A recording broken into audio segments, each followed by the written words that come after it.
এই দুনিয়াটা ধরার জায়গা না। তবে হ্যাঁ, অতিরিক্ত করে ফেললে আবার আল্লাহ ধরে ফেলে।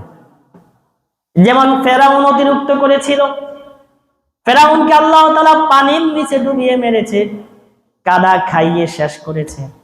নমরুদ অতিরিক্ত করেছিল, মাত্র একটা ল্যাংড়া মশা দিয়ে আল্লাহ তাআলা নমরুদের মতো একটা ব্যক্তিকে ধ্বংস করে দিয়েছেন। আবু জাহেল অতিরিক্ত করেছিল, ছোট্ট ছোট্ট দুইটা বালক দিয়ে আল্লাহ তাআলা আবু জাহেলকে ধ্বংস করে দিয়েছেন।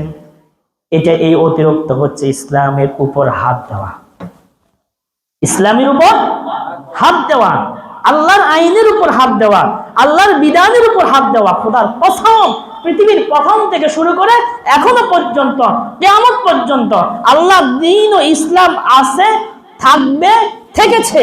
পৃথিবীর কোন মানুষ আল্লাহর ধর্মকে ধ্বংস করতে পারবে না।